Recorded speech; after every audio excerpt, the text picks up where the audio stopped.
Assalamualaikum warahmatullahi wabarakatuh. Nah, pada kesempatan kali ini kita akan melanjutkan perkuliahan Piranti Cerdas yang sebelumnya kita sudah membahas mengenai serial communication antara microcontroller dengan laptop kita atau sebuah PC, di mana PC berfungsi sebagai node yang memproses data menggunakan artificial intelligence, baik itu menggunakan forward chaining maupun machine learning yang sudah kita pelajari sebelum UTS. Pada kesempatan kali ini kita akan membahas terkait lebih detailnya pemanfaatan protokol komunikasi HTTP Hypertext Transmission Protocol, Hypertext Transfer Protocol yang ada pada layer aplikasi kalau sesuai dengan model layering OSI atau model layering TCP/IP, yang menggunakan juga dia berbasis pada reliable data communication menggunakan protokol TCP.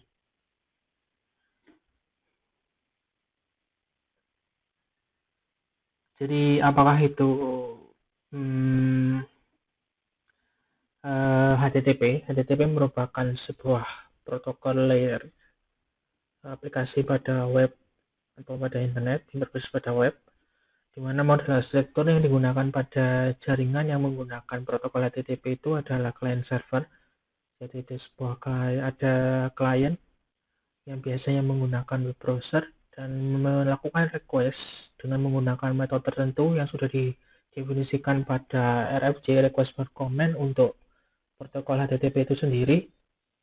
Contohnya menggunakan GET kalau pada gambar yang tertera pada slide.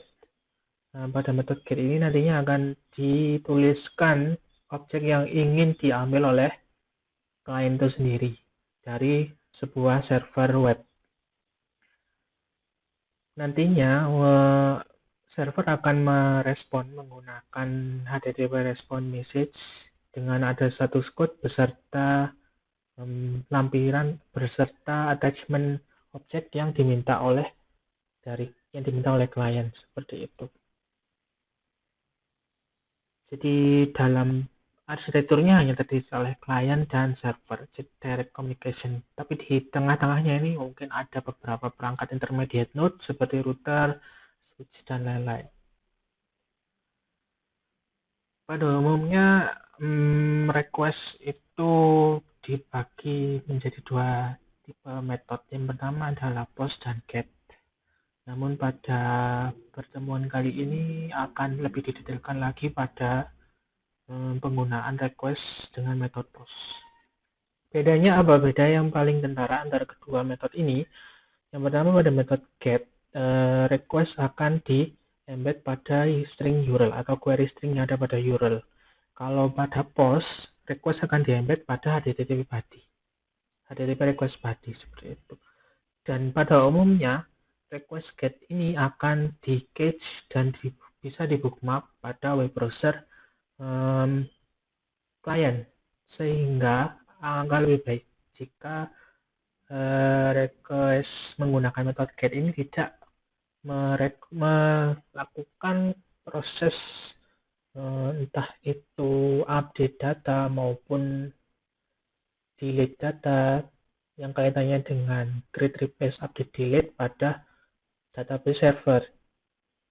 Nah, pada umumnya untuk mengubah data pada database server untuk melakukan proses CRUD itu biasanya menggunakan metode post jika dibandingkan dengan get. Kenapa? Karena kalau kita menggunakan get, datanya bisa di cache dan tampil pada URL request, seperti itu.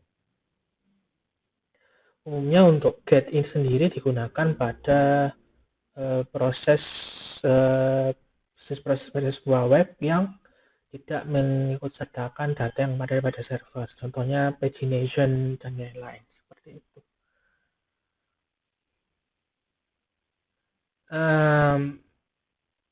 Pada pertemuan kali ini juga akan memanfaatkan server-side scripting, di mana scripting atau pemrograman web itu dikompilasi dan diterjemahkan pada sisi server. Maksudnya seperti apa? Jadi kita akan mengirimkan request sebuah objek. Objek tersebut dalam bahasa pemrograman server-side scripting nantinya ada interpreter di sisi server yang akan menginterpretasikan request tersebut. Lalu hasilnya akan ditampilkan melalui website web browser klien, dikirimkan kembali tanpa ada pemrosesan di sisi klien seperti itu. Jadi pemrosesan scriptnya ada di sisi server. Hasil dari eksekusi script yang berupa objek dalam bentuk entah itu gambar maupun webpage dikirimkan kembali ke sisi klien. Contohnya yang paling umum digunakan adalah PHP. Ada Python, Perl, JSP, CodeFusion, ASP, ASP.NET, dan lain-lain. Yang akan kita pelajari hari ini, kita akan menggunakan PHP dengan asumsi karena teman-teman sudah mendapatkan pemrograman web sebelumnya, jadi saya harap sudah mengerti apa itu PHP dan bagaimana implementasi sederhana PHP itu sendiri. Jadi apa itu PHP? PHP merupakan term dari kepanjangan dari personal homepage yang merupakan bahasa pemrograman script server-side desain untuk pengembangan web. Dia open source, cross-platform, mendukung banyak database dan on-the-fly. Contoh pemrosesan PHP sendiri oleh web server seperti ini. Jadi ada sebuah klien melakukan request web page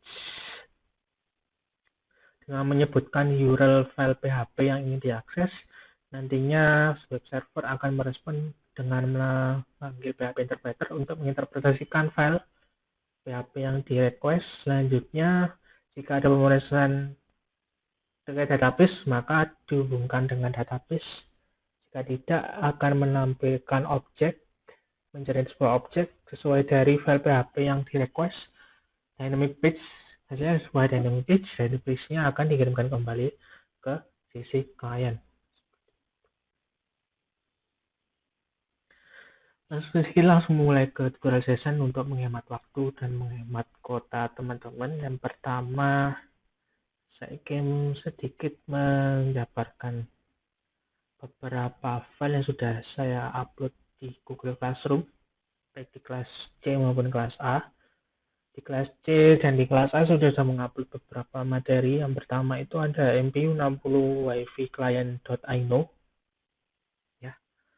Karena kita sekarang menggunakan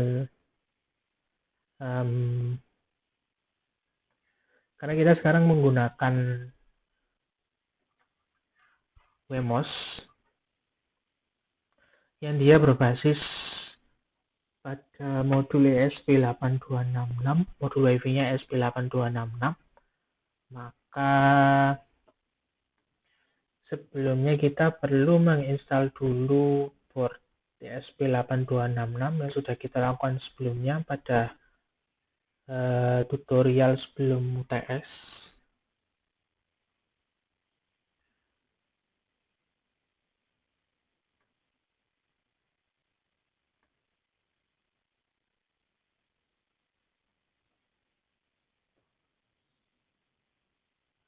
Nah, seperti ini. Secara default, ketika kita sudah menginstal ESP8266, maka akan ada tulis tombol terinstallnya sudah tidak bisa diklik lagi karena sudah terinstall. Dan jika kita menselect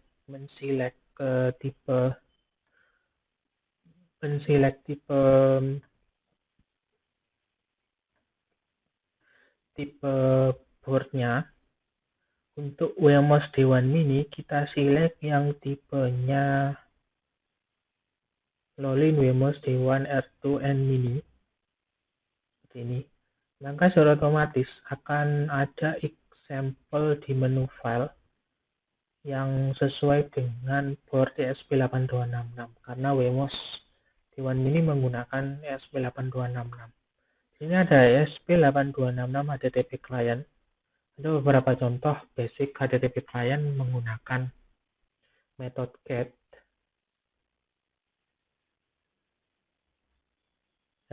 dengan menginclude header file ESP8266 HTTP client.h.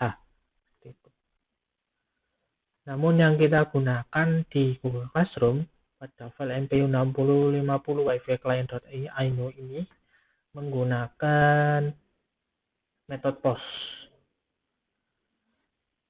Gambaran rangkaiannya sama seperti kita menggunakan MPU 6050 sensor giroskop accelerometer yang sensornya seperti ini.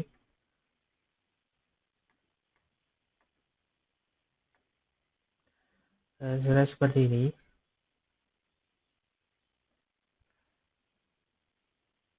Jadi kita pakai MPU 6050 menggunakan script machine learning yang sama, juga menggunakan SVM. Nah, di MPU 6050 ini kita mempunyai SLD, SCL, dan SDA. Pin SCL-nya sama seperti yang dulu, dihubungkan dengan pin D1 yang ada di WMOS. D1 yang ada di WMOS. SDA-nya dihubungkan dengan D2 yang ada di WMOS. Pin digital yang ada di WMOS. Yang baru di codingan ini kita harus menyebutkan SSID dari network yang ingin kita jadikan sebagai jaringan baik ke klien dan ke server, sisi klien dan sisi server. WMOS bertindak sebagai klien, laptop kita atau PC kita bertindak sebagai server, nanti menggunakan SAM web server. Nah, di sini ada kredensialnya, harus diisi nama SSID-nya apa, nama password-nya apa. Di sini yang harus diganti. Yang kedua, kita harus menyebutkan nama IP laptop kita. Bisa dicek kalau di Windows kita bisa menggunakan command ipconfig.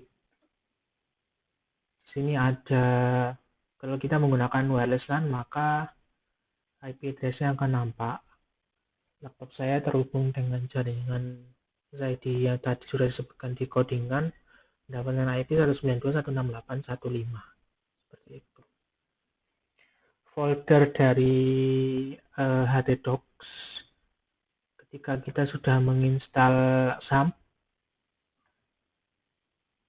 saya lewati proses instalasinya karena enggak saya asumsikan teman-teman sudah paham terkait SAM. Ini sudah didapatkan di di bagian SAM atau entah di direktori apapun itu teman-teman menginstal SAM, kita buat sebuah folder baru piranti cerdas, atau teman-teman bisa membuat folder sendiri dengan nama tertentu sesuai dengan keinginan teman-teman. Kalau saya buat dengan nama piranti cerdas. Selanjutnya dalam piranti cerdas itu ada beberapa file yang harus ditempatkan di sana. Yang pertama ada connection.php, getdata.php, http.php, savedp.php, MPU 6050.py, dan MPU dataset.csv. Jadi ada 1, 2, 3, 4, 5, 6. Connection.php ini fungsinya untuk mengkoneksikan database MySQL yang sudah teman-teman buat dengan PHP interpreter. Ya, saya buat database-nya dengan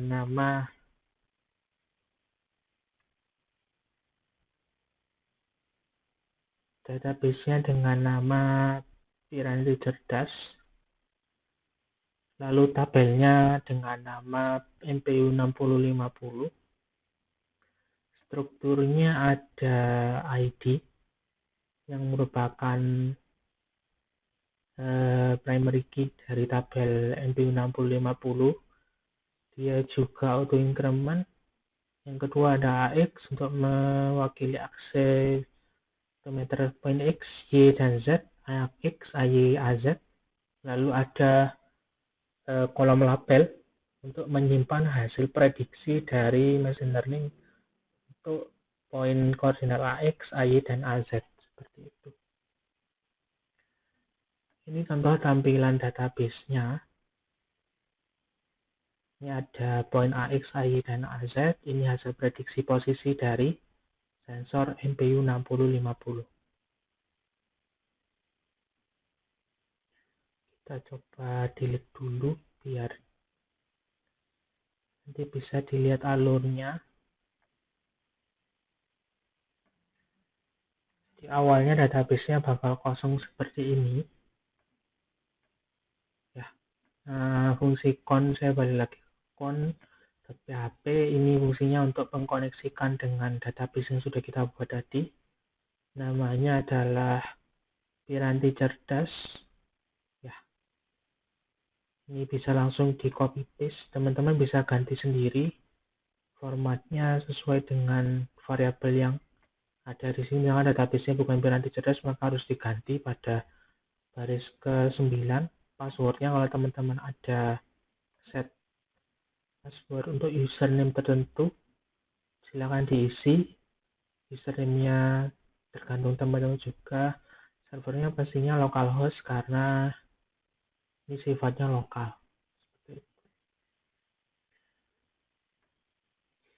Yang kedua, ada file savedb. Ya, di file yang pertama kita coba yang kita gunakan sebagai tempat sebagai objek file yang digunakan untuk menyimpan data hasil sensing dari MPU 6050 namanya adalah savedb. Jadi di sisi server name, variable server name yang ada di MPU 6050 WiFi client ini silakan diisi dengan nama filenya savedb. Bisa di-download di Google Classroom juga, ada savedb.php. Isinya apa? Di sini isinya adalah menginclude koneksi tadi biar aman agar orang nggak tahu nama koneksinya apa. Itu kita tulis dengan include con.php, lalu kita script string variabel request post yang memiliki key-nya AX, value-nya kita simpan di $AX, key-nya AY kita simpan value-nya di $AY. Untuk di PHP penamaan variabelnya menggunakan dolar ya. AZ, key-nya AZ kita simpan di variabel $AZ. Lalu kita jalankan comment shell execute ini atau execute dari PHP ini bisa menjalankan command line dari sebuah OS, baik itu Ubuntu, macOS maupun Windows, baik itu Linux based macOS maupun Windows. Kita bisa menggunakan shell exec karena PHP ini cross platform. Kalau kita ingin memanggil command Python, kita bisa merujuk ke file Python, direkturnya di mana, seperti ini, lebih aman seperti ini. Baik teman-teman kalau misalnya menggunakan Linux base, nanti di sini di set /user/lib kalau tidak salah, kalau tidak bit/python, Pythonnya versi berapa, biar lebih aman. Terus karena di 36, karena saya merujuk ke direktori Python 36, berarti saya install Scalar, NumPy, dan Pandas yang merupakan komponen yang digunakan, library yang digunakan pada file mpu60.py ini di pip yang ada di folder script yang diinstal pada Python versi 36 juga, seperti itu. Jadi saya sebelumnya sudah install juga di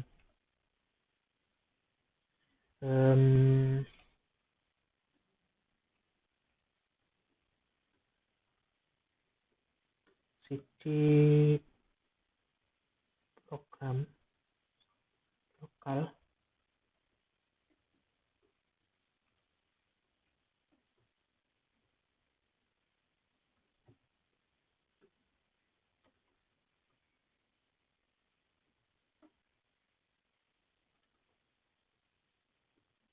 Nah, Kalau teman-teman bisa dicek, kok di sini nggak terinstall ternyata ya. Nggak ke Bukan di sini di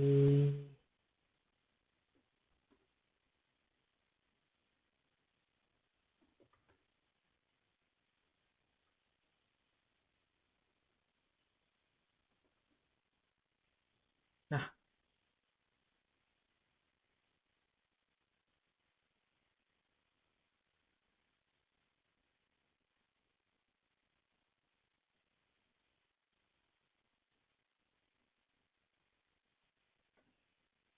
saya lupa bentar. Fauzi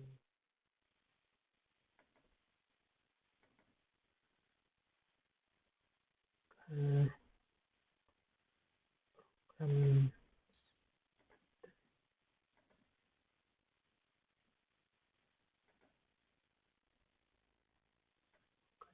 di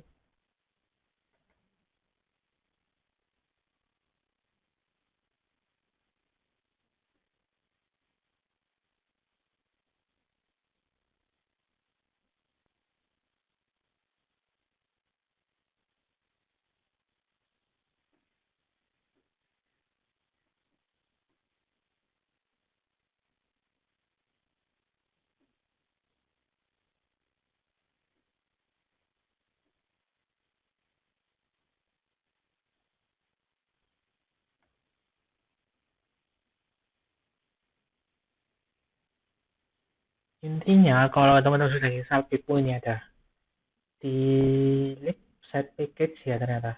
Nah, di set package-nya ini di link terus dulu search-nya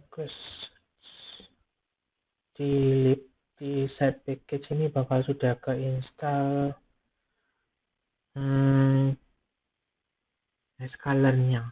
Untuk memastikan bisa dicek di lib site package. Ini ada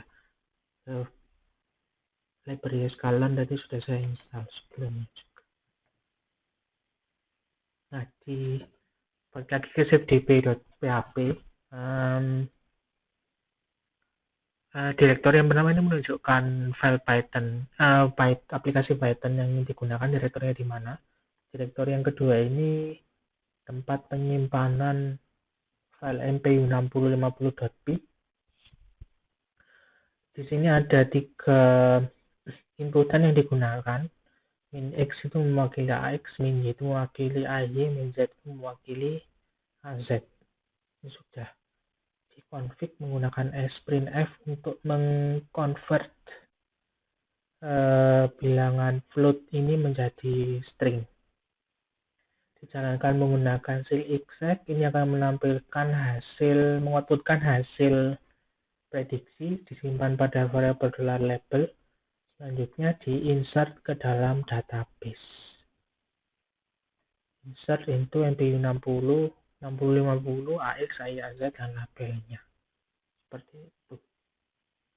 Kembali lagi ke sini. Di bawahnya ini sama, masih merujuk dengan file MPU6050 yang sudah kita pelajari sebelumnya. SDL-nya di set default D1 karena menggunakan Wemos D1 Mini. SDA-nya di set D2. Setup-nya ada yang berbeda. Kita tambahkan di sini setup untuk koneksi ke WiFi. Jadi WiFi-nya. WiFi bikin ini untuk koneksi ke SSH-nya menggunakan SSID-nya menggunakan library header file S8266 wifi.h. Jika statusnya connect, akan munculkan pesan connected to Wi-Fi network with IP address. IP address-nya akan ditampilkan. Jika tidak terkoneksi, maka muncul titik berulang-ulang kali ya sampai terkoneksi. Ada juga inisiasi wire untuk sensor MPU6050. Untuk setup programnya dan variabel yang digunakan, pada fungsi loop yang digunakan untuk retrieve data dan mengirimkannya berulang kali ke sisi server. Di sini kita cek dulu statusnya apakah WiFi terkoneksi atau tidak. Kita hanya menggunakan 3 variabel ya, bukan 6 variabel. Kita ambil akselerasi dari poin X, Y, dan Z. Disimpan dalam variabel AX, AY, dan AZ. Lalu kita inisiasi objek HTTP client dengan nama HTTP. Lalu kita set domain URL-nya untuk request-nya akan dikirim kemana. Jadi di server name ini merupakan URL request yang digunakan. Kita mendirect ke save DB. Karena di save DB tadi dia membutuhkan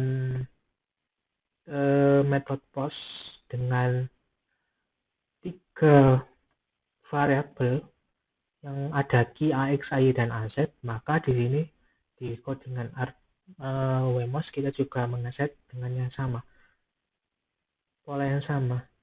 Ini header type-nya content type, form, tipenya form, encoded form, terus tipe, lalu request datanya. Jadi ada sama seperti model request di get ya. Jadi kita nyebutkan nama key-nya apa, AX, lalu value-nya apa.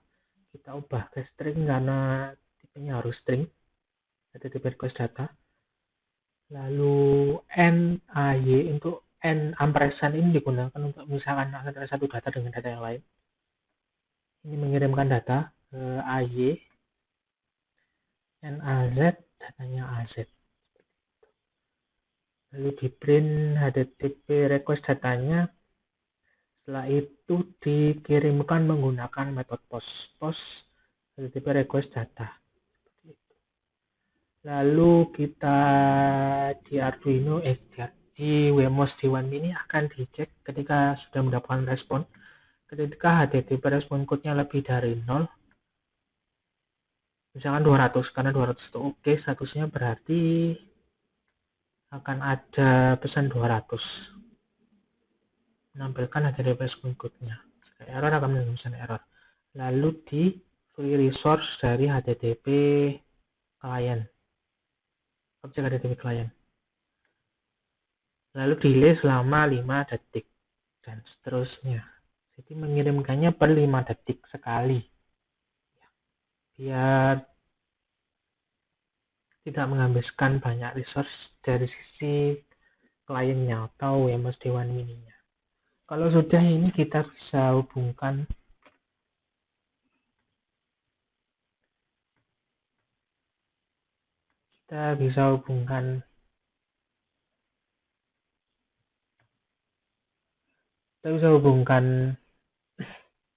VCC, ground, SCL, dan SDA-nya.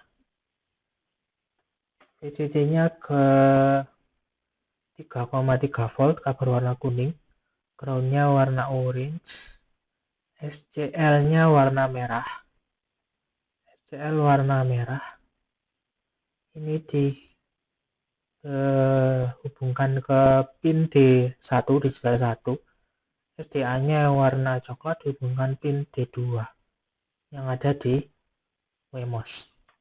Kalau sudah kita hubungkan ke laptop atau PC kita, jika tidak ada masalah maka lampu dari MPU 6050 akan nyala seperti ini. Lalu kita upload codingannya, kita cek dulu pin kompor dari WMOS D1 Mini yang sudah kita hubungkan. Jangan lupa tipe boardnya Lolin WMOS D1 R2 N Mini. Yang ini ya, bukan yang Pro Mini tapi yang ini, N Mini. Lalu kita seleksi kompornya COM4. Kalau bisa upload speednya disesuaikan dengan serial bikinnya berapa di sini, baud rate-nya di set berapa. Kalau sudah silakan di-upload.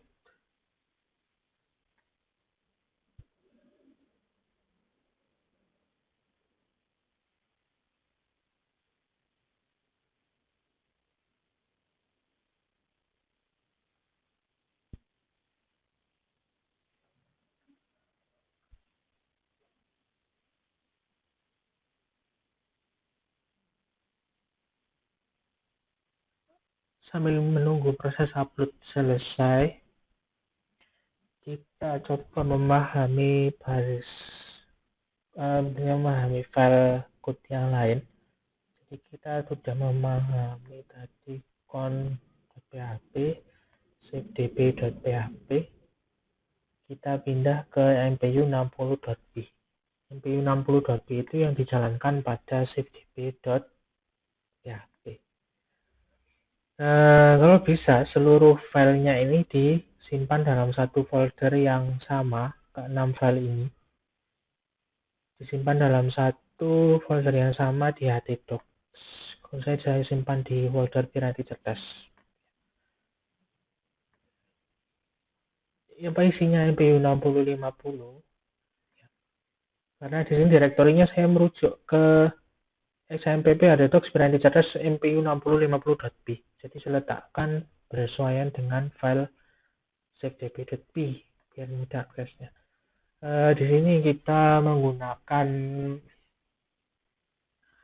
prosesnya sama sebelumnya, dalam klasifikasi posisi dari MPU6050 sesuai dengan variabel koordinat AX, AY, dan AZ menggunakan SVM. Filenya kurang lebih sama, hanya diubah di sini adalah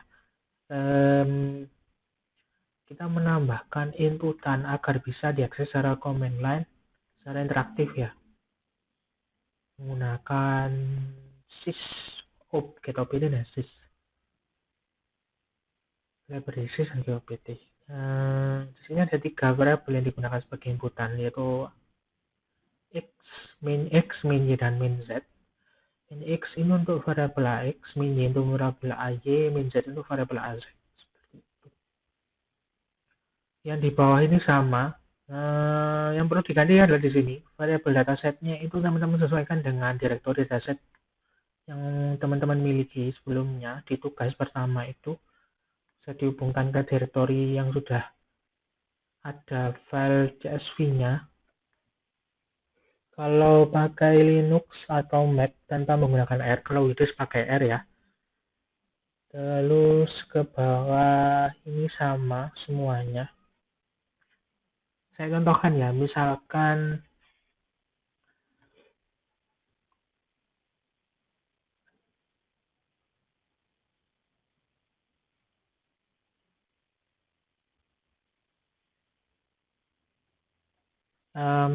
saya memanggil Python sama seperti komen yang ada di PHP tadi. Saya sebutkan direktorinya. Kalau teman-teman sudah menuliskan Python-nya pada environment enables, maka bisa langsung mengakses dan menuliskan direktori. Misalkan seperti ini, Python, direktori dari file MPU6050.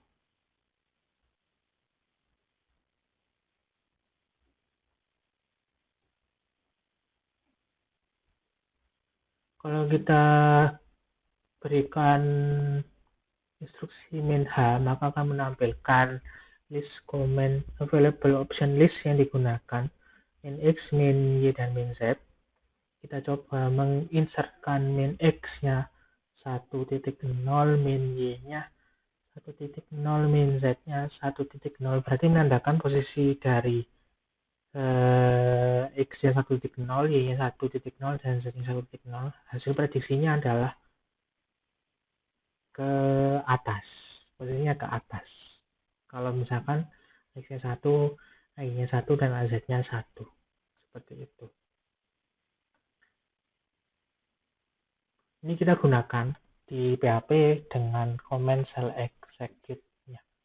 Karena PHP cross platform, jadi Tidak masalah mau digunakan pada Linux, OS, macOS maupun Windows, ini bisa semuanya menjalankan command shell exec asalkan terinstall PHP Interpreter di laptop di laptop teman-teman ya.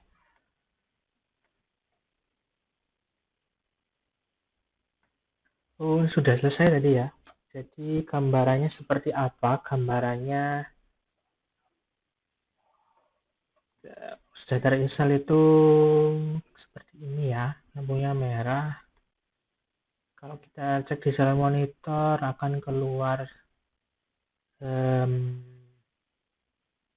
respon code-nya 200, itu menandakan tidak ada error. Seperti itu. Kita pindah karena kita sudah selesai di mp6050.b. Kita pindah ke file tampilannya. File tampilannya namanya adalah http.php. Di sini ada beberapa CDN yang diinsertkan pada header head. Jadi secara otomatis harus mendownload file dari internet. Maka ketika menjalankan http.php, teman-teman harus terkoneksi ke internet. Atau teman-teman bisa download sendiri link-link dari script JavaScript library JavaScript maupun CSS yang digunakan, lalu ditaruh di folder yang sama dengan http.php, dirujuk ke sana, bisa dijalankan secara offline tanpa mendownload file-file yang ada dalam bagian head dari HTML page-nya. Di http.php ini merupakan tampilan dari data MPU6050 secara real time beserta hasil prediksinya. Jadi ada dua komponen yang digunakan. Yang pertama adalah div dengan ID prediksi ini untuk menampilkan hasil prediksi secara real time, dan canvas ini untuk menampilkan koordinat AX, AY, dan AZ secara real time juga. Kita memanfaatkan library Chart.js dan juga Moment.js dan juga plugin dari Magic sini ya, GitHub. Bisa download secara gratis dari GitHub nya Magic. Di sini kita inisiasi dulu di warna color dari line chartnya. Lalu kita inisiasi label ini untuk hasil prediksi label dari file Python. Inisiasi AX, AY, dan AZ untuk koordinat titik AX, AY, dan AZ inisiasi dengan 0. Fungsi getAX, getAY, dan getAZ ini digunakan untuk mengambil data koordinat dari database secara real time ya. Mengambilnya di mana? Mengambilnya di file get.getdata.php. Ini komponen Ajax-nya menggunakan library jQuery. Ya, jadi bukan yang native dari JavaScript, ini bawaan dari jQuery. Jika ada data, maka akan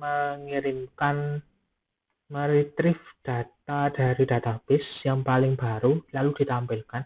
Jika tidak ada, akan mengoutputkan 0. Jadi 0 itu merupakan koordinat default ya. Seperti itu, baik untuk AY, AZ, dan AX semuanya sama. Untuk labelnya, ketika tidak ada hasil prediksi, maka akan mereturn no prediction available. Jadi kita sama menggunakan jQuery, kita pakai append, fungsi append yang ada di jQuery, dan empty untuk mengosongkan kelas ini ya, kelas alert data atau ID prediksi sini. Ini kan awalnya kosong di sini, tidak ada isinya. Ketika kita append, maka akan terisi oleh hasil append dari string yang ada dalam fungsi append, seperti itu. Jika ada fungsi onRefresh ini digunakan untuk mengisi koordinat yang ada dalam dataset chartnya. Jadi di dataset chart itu terbagi menjadi 3, ada AX, AY, dan AZ. Jadi AX itu untuk mewakili dataset ke-0, AY itu mewakili dataset pertama, AZ itu mewakili dataset kedua. Kita mengambil poin koordinat X-nya dengan waktu timestamp sekarang, koordinat Y-nya dengan mengambil data AX, AY, dan AZ dalam database. Seperti itu. Maka di sini diinisiasi dengan tidak ada data, dengan asumsi ketika dijalankan fungsi ini, maka data akan diisikan ke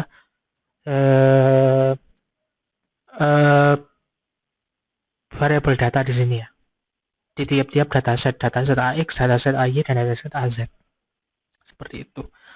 Nah, Onrefresh ini dijalankan pada pluginnya. Pluginnya ini bisa di-download di Nginx ini. Di sana sudah lengkap tutorialnya dan bisa digunakan secara bebas, open source. Ini gambarannya, lalu kita inisiasi chartnya menggunakan chart.js. Ada tipe chartnya kondisinya 2D, config ini konfigurasi chartnya seperti itu. Lalu kita pindah ke getData.php. Jadi di variabel Ajax yang ada di tiap-tiap fungsi getAX, getAY, dan AZ itu ada URL untuk mengirimkan metode post ke getData.php. Di getData.php itu isinya meretrieve ya. Di sini query-nya adalah select koordinat from tabel MPU 6050 order by ID descending, limitnya 1. Kalau di order by ID descending berarti kita mengambil ID yang nilainya paling besar. Ketika ID, karena ID itu increment, berarti semakin besar ID itu menandakan bahwa data itu data yang baru. Karena di limit 1 berarti kita mengambil dengan ID yang paling maksimal dan yang merupakan data yang paling baru. Seperti itu. Di sini menggunakan MySQL query dari PHP, sepertinya, dan seterusnya. Di sini di fetch array datanya karena lebih dari 1, di fetch terus di exit, dikirimkan balik ke yang melakukan request. Yang melakukan request adalah http.php. Ya, seperti ini. Maka dikembalikan, maka variabel AY tadi di return dikembalikan fungsi onRefresh. Pada fungsi onRefresh, Y ini merupakan data dari data-data yang ada dalam dataset. Seperti itu. Kita langsung coba demonstrasi websitenya yang sudah digunakan. Kita delete dulu, kita cabut MPU 6050 nya, kita delete seluruh data. Yes, karena kita sudah delete maka defaultnya datanya kosong. Kalau kita akses filenya, karena ada dalam folder Piranti Cerdas, maka saya merujuk Piranti Cerdas, lalu kita akses file http.php, dan defaultnya kalau tidak ada data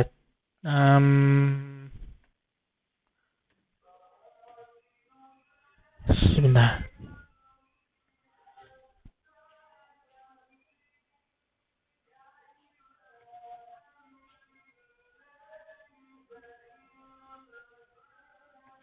Maaf ya, karena tidak terkoneksi internet. Saya koneksikan dulu ke internet. Terputus. Ini sudah terkoneksi.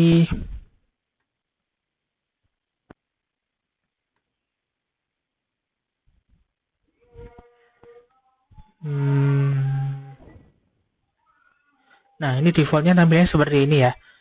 Jadi kalau tidak ada data dalam database kosong seperti ini, maka tampilan data real time-nya akan menampilkan no prediction available dengan defaultnya baik data X, data AZ itu semuanya berada pada value 0 di tiap rentang waktunya. Ini secara real time ya, jadi per detik, per 2 detik untuk koordinatnya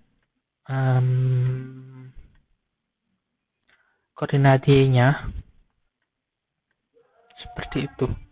Kita coba tampilkan semua, karena semuanya sama nilainya 0, maka saling bertumpukan jadi satu ya, berkembang di line 0.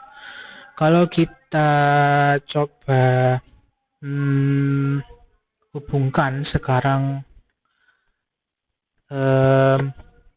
kompor 4 yang merupakan dari port dari Wemos, data dari MPU 6050, maka data secara otomatis akan berubah.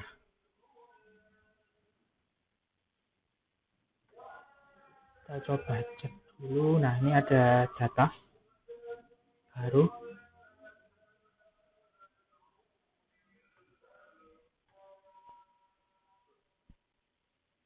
Ini posisinya saya arahkan ke atas.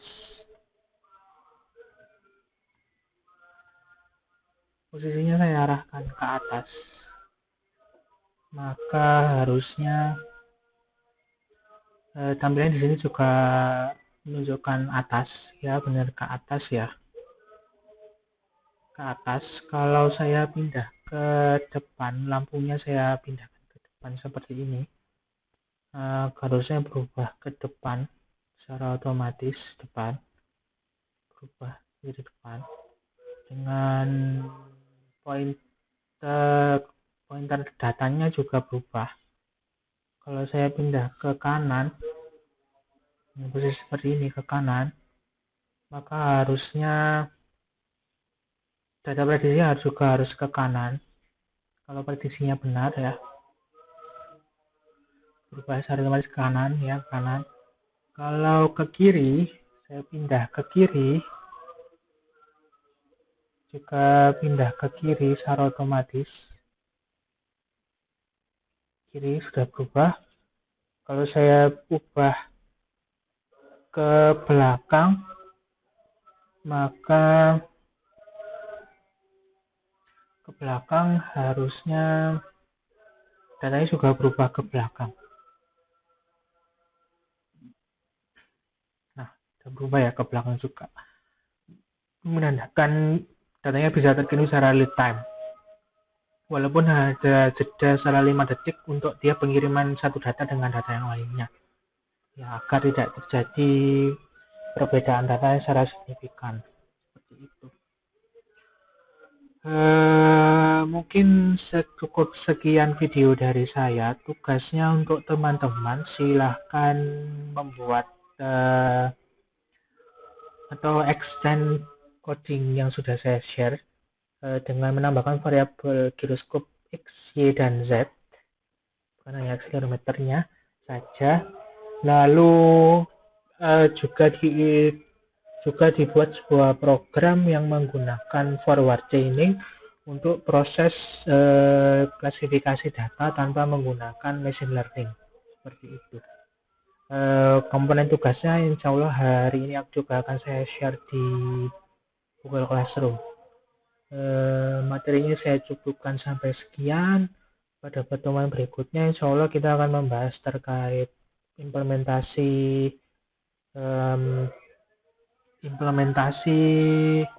dari Piranti Cerdas menggunakan platform online, menggunakan protokol komunikasi MQTT seperti itu. Kurang lebihnya mohon maaf. Barakallahu fikum. Tetap jaga kesehatan masing-masing di situ. Assalamualaikum warahmatullahi wabarakatuh.